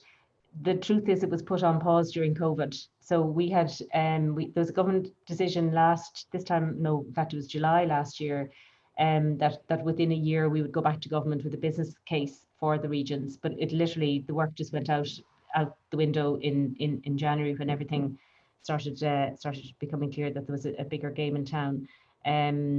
And so it's still policy, it's still on the agenda. Will it be done by 2022? I honestly cannot say sitting here, and I don't want to say that to you, but it hasn't changed in terms of policy. Okay, that's good enough. I'm very honest. Not going to tell a lie. Okay, well, another question coming in from Neil Johnson from Cree in Galway. So, right care, right place, right time aims to reform care delivery. What, if any, is the Sláinte Care commitment to the prevention agenda, and certainly the Healthy Ireland that you just spoke about, particularly in the community setting, given that the majority of chronic conditions, especially in the cardiovascular disease area, are largely preventable? PPI involvement in this agenda would be very powerful. Yeah, I mean, the way we see Sláinte Care delivery is in 3 pillars, if I was to explain it in simple terms. So Healthy Ireland is the prevention, patient engagement, empowerment wing of Sláinte Care. And absolutely through, for example, the program I just mentioned earlier, which is Living Well with Chronic Conditions, we are funding, I can't remember the exact number, but maybe 25 different programs, and indeed will be through the resilience campaign that's going out through the local authorities in the next couple of weeks. The whole focus on prevention, empowerment, and trying to keep yourself well at home through the main usual pieces: healthy living, exercise, smoking cessation, alcohol, etc. But also with a key focus on mental health. So we are absolutely committed to it. It's the first pillar. The second one is what we call enhanced community care. So the piece we referenced there earlier about having as much care delivered in the community as can be practically delivered in the community. And then the third piece about hospitals and making sure they're, I suppose, preserved for the people who need them most, and that they can get access in for their operations or their emergencies. So they're the 3 pillars that how we organise the 3 pillars in terms of the Sláinte Care reform. So very absolute 100% committed, Niall, to prevention, empowerment, etc. Okay, Neil, I hope that answers your question. They're coming in thick and fast now. You have to give some questions to Carol or Julie. This isn't fair. I was just going to you've got plenty of time, Laura. Plenty of time. No, I haven't, actually. So if Julie and Carol actually wish to maybe come in with any question, please feel free to do so. I think that the involvement, and engagement agenda that you so richly encapsulate I think what we're trying to do today, and as Laura said in previous discussions, is how do we elevate this? How do we elevate it to that level at which it doesn't get pigeonholed, that it doesn't get, with a change of leadership, it doesn't fall off a cliff. So, and it comes back to that consistency that we're looking for, but it also speaks to that, what Julie was describing in around sustainability. And it's those kind of key aspects that I think now is the time to have these discussions. So is there anything maybe Julie or Carol you wish to come in on that you've heard from where Laura and maybe ourselves and IPOSI are at, that maybe you can offer as advice? I mean, maybe I'll start off, Derek, because this is really right up my alley, and trying to contain myself a little bit with the excitement of being able to influence you guys a little bit, and Laura, bend your ear. What you really need in this space to ground this, to make it foundational, to make it part of your infrastructure of sláinte care. Did I get that right? Mm-hmm. Yep. Beautiful. Look at me, I'm speaking Irish. In sláinte care is creating space for patient, family, and caregiver partners who have the skill set to lead. You need to cultivate that talent and to bring those people into senior leadership positions or foundational positions within how you're structuring sláinte care. Governance, especially if you can create that space that's very specific to the knowledge, the lived experience, and what we often refer to as the expertise of patient, family, and caregivers. And their role is to ensure that they're building what I was mentioning earlier, that network, that infrastructure of creating an engagement capable environment within sláinte care. So this is a person who's got experience in engagement and partnership and leadership and that lived experience. And that responsibility within the organization is going to help to grow, nurture this, but make it foundational. It can't be an off the corner of the desk exercise. It can't be buried in patient relations or patient experience. This is something entirely different, and truly feel it needs to be patient-led. Oftentimes what we'll see in organizations or health authorities is, well, we'll have a nurse do that, or we'll have a social worker do that. This is about the lived experience and the leadership of patient, family, and caregivers, and elevating that. So that will be my call to action for all of you as you build this, is bring your patients into those leadership roles. You spoke earlier about mentoring and facilitating. Could you speak a little bit more about that, Julie? About mentoring and facilitating? Yeah, those patient advocates, because you said, people just assumed because you're a patient, you're going to know how and etc. Yeah. That you needed, that you put a structured program around it, is what I heard you say. Would you just describe that a bit more? Yeah, and this is what I will refer to as engagement capable environment. So there's 3 pillars to that. There's your patients, families, and caregivers. There's your staff within the organization, and there's your senior leadership. And they all have a critical role to play. With your patient, family, and caregivers, we've got to create a space of trust and compassion. You've got to create a strategy around recruitment that recognizes equity and diversity and inclusivity. And I think I heard that in an earlier remark or question. You've got to create a space where you can mentor and coach a bit. It's difficult for patients to be launched into a conversation around quality improvement or program design or policy unless they've really got the context. And so spending time onboarding and orienting is incredibly important. It's not to say that patients don't have something valuable to deliver. Oftentimes they're put into situations where they're playing catch up. Everyone else has been around the table for a while and they're playing catch up on the conversation. So ensuring adequate time spent to onboard and to orient and bringing along a coaching model where perhaps a patient partner who's been with the organization a bit longer can offer that coaching and mentoring. But similarly, Laura, you need to do that with your staff as well. Not all staff understand how to really be active listeners with patient partners and how to be engagement capable. And so there's a skill there as well. So coaching your staff on different models and frameworks of the continuum of engagement. I often speak of the mosaic approach, so that engagement doesn't just have to be a questionnaire or a survey or feedback or advice. It can be about co-design. It can be about collaboration. It can be about shared power and shared purpose. And that needs to be coached and mentored with your staff as well. And then your leadership.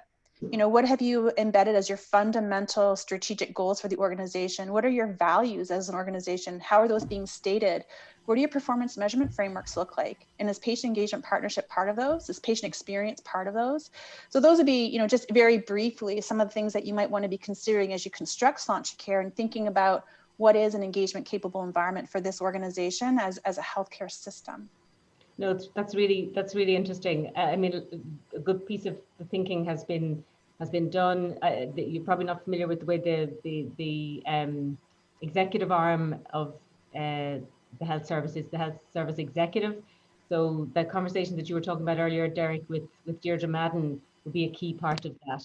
So we have a citizen and staff engagement part of what we're about. So obviously we've begun and had many engagements with staff about what it is and what we're doing and what, you know, everything, the kind of things that you're talking about. I think the piece that the opportunity that exists is in the context of these community healthcare networks and the actual rollout of these structured care pathways, which is a new opportunity. So I would say that the thinking has evolved quite a bit in terms of the necessity and the good sense it makes to have patients as co-designers and co-creators in materials, in designing services, etc., which has been happening. But the new opportunity is in the healthcare or is in the community care networks, and that's why I was kind of interested in your patients in pajamas, which didn't stick. You know, which you said didn't stick. It was something that was there. There were or that I heard you to say that, maybe I misunderstood, but that there were, you know, there were networks, they were there for a while, and then it kind of, it didn't stay. So I think what's really important is something that's sustainable. Well, let me clarify that remark. The infrastructure of how our provincial health authorities were organized changed with the change in government. And so that's why some of those networks that we had built up across the province of Ontario sort of went away or faded, but the patient partners remained. The virtual network that we created of over 800 patient, family, and caregivers who are engaging with our Ministry of Health, that continues. That did not go away. And I just love the patients in pajamas concept. But we've got to think too about where do we have patient, family, and caregivers engage with us? And Carol could speak to this as well. We're often invited to conferences or to tables or to boardrooms, Monday to Friday, 9 to 5. Sometimes we're compensated, sometimes we're not. I want to think about compensation as well. And how can we break those tables? Not all patients are going to have the ability to come in person. Patients are not well. There's lots of disability in the community, or family caregivers are overtaxed. But if we create opportunities for them to engage virtually, and if anything, COVID has shown us that we can do this well. As much as I'd love to jump on a flight and come and see you guys in person, we can do this virtually, right? So why not do that with our patient, family, and caregivers and create those virtual opportunities and break the table, get out to community. I love what you're talking about with community, right? There are community health organizations all over that serve different types of populations. We often refer to them as vulnerable. They're not vulnerable. They're just different, and they interact with the healthcare system differently, and they have different needs. And so figuring out really interesting, innovative ways of organizing them. Here in Canada, we're a real food-oriented society. We have multiple cultures and multiple ethnicities. And I'm telling you, if you want to engage with different ethnic communities, bring food to the table, right? And sit down and have a conversation. The richness of the conversation is quite incredible. And we could talk about this quite a bit, but you know, Carol may want to weigh in here as well. Like, how do you create those environments where patients can really engage? And patients in pajamas is my suggestion, but I'm sure Carol, you've got some other ideas. Yeah, I mean, I totally agree with you about getting down and out to engage with people where they are. We have I don't know whether you use the expression about the hard to reach groups, which is such an appalling expression because nobody is hard to reach if you bother to go and try to do it. And I think sometimes it's you know, easier to ignore would be the way, that would be a much more honest expression to use. But I think the engagement of patients with the health service or with any strategic level engagement needs to have some thought put into it, because as Julie's just said, you can't just pick a patient out of nowhere and expect them to suddenly speak the same language about, you know, at strategic level, to know what the strategies are, to know how you come about them, which is where the Leading Together program works so well, because I agree with Julie, you have to train your staff or teach your staff, and you have to empower the patients. But it's so much better if you can empower them together, because ultimately you want them to work together. So why not empower them together? Have a session where you let them basically sort out their differences between them, and then say, right, now get on and start doing some positive stuff. Because I don't think either side, and I know this is going to sound really weird, but I don't think that there are any clinicians who don't actually want to engage with us. And I don't think there are very many patients or people, members of the public, whatever, who don't actually want to engage with you. But the biggest drawback is that neither of us know how to do it very well. So that's the barrier that we need to get over, and we have to be honest about it and say, look, we're not really, we don't quite know how to go about this, so let's try and work it out together. But I think what you're saying, when I go back to your dementia example, Carol, it seems that it's practical. It's when people are focused on something that's practical, that they can kind of share an understanding. They mightn't come with the same language in the beginning, but it's something practical, and they know there's an improvement needed on what's there at the moment. And I think that's been our experience, as I cited, with the chronic disease program, with the respiratory program, so with other various pieces that we're doing with patient engagement. It's around a very practical set of problems. I think what Derek is, and that might be easier, because you can get in a room and say, look, the issue we're trying to solve is X, Y, and Z. How do we work together to do this? Yeah, I absolutely. think, yeah, and that I mean, I get that. I think what Derek is saying is, do you need to institutionalize it, and how do you go about doing that, or do you need to systemize it, and how do you go about that? I would say a very loose set of principles to systemize something around patient and public engagement that then is adaptable at a local level or at a specific problem solving level. That's not too rigid is something that we should strive for. But trying to get really rigid and prescriptive is not. I think it's not the way to go. Rigid doesn't work. No. And I think the other thing to try and take on board is the fact that don't leave it until the last minute before you want to engage with us. Yeah. Build up. One of the best ways to do patient involvement and engagement is to build up a network of people. Do what what the RBH did, as I referred to in my talk, that they decided that they wanted to engage with patients or with members of the public who would obviously have an interest in what they were going to do, which is why they said anybody who's been a carer or a patient in the last care of somebody or a patient themselves at this hospital in the last 2 years, come in and talk to us. And I think what they did then was to build up a network of people who they could then designate to particular tasks. They could split us into groups. They could say, right, we want a few of you to work on the elderly care project. We want some of you to work on children. Which group do you want to put yourself in? And I think if you do that to start with, then when it comes to the fact that something needs to be done strategically or reorganization, then you know that you've already got a group there that are reasonably familiar with the system and that you can engage with almost straight away. Yeah. And that's not a bad thing to do, because the other thing is that you'll have then a group of people in a room who are all singing, like I said to Julie the other day, we're both singing from the same hymn sheet.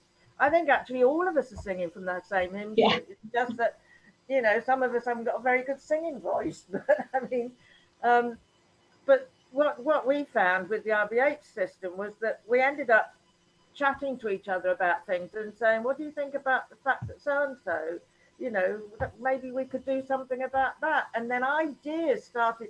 It's a cauldron that starts off bubbling and it ends up boiling. So beware, because it does end up boiling, and then you'll be inundated with people. But seriously though, grow your own. I mean, it's like my my pea analogy, I showed slides that have, you know, there's the pea. Now, peas and patients are similar. You plant the pea in a pot, you water it, you nurture it, and as it grows, you support it. And then you end up with a handful of peas. That's where my 5 Ps come from. Patients are no different. You know, you grow them, you support them, you nurture them, and then you, life is so much simpler then. Thanks, Carol. I do want to come in at this point, and it's a question actually that I think is really relevant in the context of where we're at currently in Ireland, and it's a question actually from Gráinne Healy, and Gráinne asks about where do organised NGOs fit into a patient and public involvement strategy, and this speaks to, I think, I guess you might call it the struggle that's there between maybe individual patients and carers and the organizations that often represent them, but also the NGOs in the space. And is there anything that we can learn from the Canadian and specifically the Ottawan, or excuse me, not the Ottawan, Ontario situation that might be able to help us? Sorry, a little cough there. So as far as the NGOs go, the non-governmental organizations, for those who don't follow the acronyms as well, definitely there is space for patient and public involvement there. I mean, in fact, that's really what NGOs, in my experience, are about, is that grassroots drive from the public. And so the question is, like, how do they fit into a public and patient involvement strategy? Well, oftentimes they're advocacy driven, and so they're bending the ear of government and advocating for specific issues across the healthcare sector and healthcare system. And oftentimes they're well involved and embedded with patient, family caregivers, and the public. They're the driving force behind it. So I think the way they fit is that they've got a fundamental relationship already with patient, family caregivers, and the public. They have strong networks themselves. They're oftentimes a bit more advocacy oriented and less about the philosophies of engagement and partnership, and more about from a broad perspective and pushing at one singular issue. But that's okay. I think sometimes we worry that advocacy is a dirty word, and it's not. And so I think that, back to Laura's point, depending on the specific issue or topic or how you're framing something, very appropriate to bring those NGOs in that represent a different type of voice and a different type of way of theming things.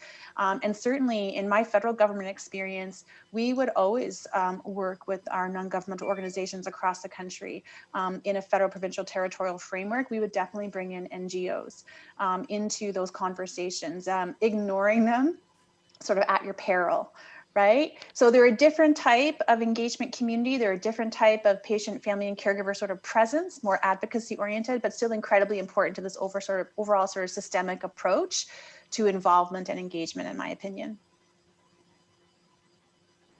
Great. I'm just conscious of time, but if there's one thing that I could probably add to this, it's that what Laura mentioned, practical things, and from an IPOSI perspective, and it comes from years of experience of educating and training, and we have a growing cohort of graduates coming out of our patient education program, allied with our big network of patient groups. But in the Sláinte Care agenda, if there's 2 practical things that you can be doing, one would be to instigate an education and training remit to that engagement, so that we can be generating this almost new generation of advocates. But also that, well, the whole remuneration piece, if that could be included, I certainly know from a lot of patient organizations, but also individual advocates, if that could be moved forward at all through Sláinte Care, I think that would be a very, very welcome and a very, very well received initiative. So I know that there is efforts currently that have somewhat stalled due to COVID, but if those 2 issues could be practically addressed through Sláinte Care, I think they would be a great start. I might just respond, Derek. So there was a huge amount of work actually done through Sarah Glavy in the department on developing a policy around remunerating representatives. It's tricky stuff. You know, it's tricky once you get into the payment piece, but they were getting their heads around it extremely well. I can check back in with them to see where that's got to. It was paused due to COVID, but they had advanced quite a bit, and a draft paper had come back to the management board, so they were looking at how that might roll out. On the training piece, again through the Office of the Director of Nursing, they're looking at how do you embed training in the health professionals curriculum. But I don't know if you're talking about just health professionals, or are you talking about patient reps as well? I think we're talking about both. I think to speak to Carol's point that it has to be a mutually beneficial effort. So it has to happen in parallel. Good. Okay. Thank you. Laura, as far as remuneration goes, rather than you beating yourselves up about it, have a look and see what the NHS policy, what our National Health Service policy is, because it's all, you know, it's spent out in black and white, who you pay, who you don't pay, what you pay for, etc. So I can send you, you know, contact. Well, you must have contacts, but I mean, if you haven't, just email me. Yeah. No, they had that, Carol, and they had done a research kind of across all of the countries of the world to see what different countries do, and so they had really looked into it in quite a measure of detail. So yes, we very conscious of what NHS have done. Thank you very much for the offer. But one thing I would like to say, and that's this: you pay experts to do all sorts of things for you. You'll pay consultants to come in and help you to design stuff and what have you. Treat patients the same way, because they are, if they're coming and they're helping you to do something, they're giving you their expertise, and it's an insult, and I'm going to be blunt about this, it's an insult not to value their expertise. And I know that may sound very difficult. You think, well, you know, surely they, you know, people say to me, well, I should be paid for everything that I do in the NHS, and I say, well, yeah, I mean, I can understand, and I'm an advocate for paying patients for their expertise, but then there are some things that I'll do simply because I actually want to promote the cause of patient involvement, and so I do an awful lot where I don't get paid, but I will advocate for payment for other people who maybe, for whatever reason, feel that without payment, their expertise is not being valued. Yeah. So that's just something to consider. It's a thorny subject, and I don't envy you trying to find an easy way around it. But I mean, if you end up with loads of Irish pounds, then I'll send my address, and you can, you know, I'll help you get rid of them. Thank you. We're still in the euro. Thanks, Carol. I can't wait to see you come over to these shores, to be honest, and also to Julie. So I'm, again, despite my best efforts, I've failed miserably to keep the time. So, and it is 5 o'clock here in Dublin. So I wish to just simply thank everybody who's been contributing to this very rich discussion. I think we've got lots of really good points. They will be captured in the usual way by IPOSI, and a recording will be made available, and slides and all the outputs from today. So again, once again, thank you to Laura, to Carol, to Julie. I'd certainly like to thank all the IPOSI staff for managing things in the back, and that's Mel, that's Debbie, that's Laura, and everybody else for joining us today. We still have over 30 people logged in. That's a bit of a drop off, but certainly I've thoroughly enjoyed it, and this I think these discussions need to continue because they're just too valuable to not. So we'll keep our pedal to the metal in this regard. So with that, thanks everybody for staying online, and we should have a good evening here in Dublin, and Julie, a good afternoon in Canada. So thanks everybody, and thank you. Bye for now. Thanks, guys. See you. Bye. Thanks, everyone. Goodbye. Bye, Julie. Bye, Laura. Bye, Carol. Bye, we'll Debbie. talk soon. Okay. Take care, everybody. Bye, guys. Bye.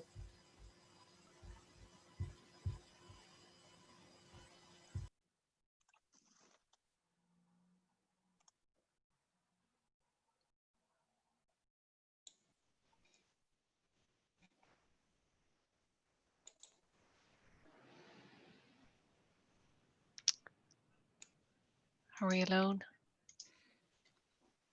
No, there's 9 participants still. Okay. So I think you can end the recording though. I've stopped.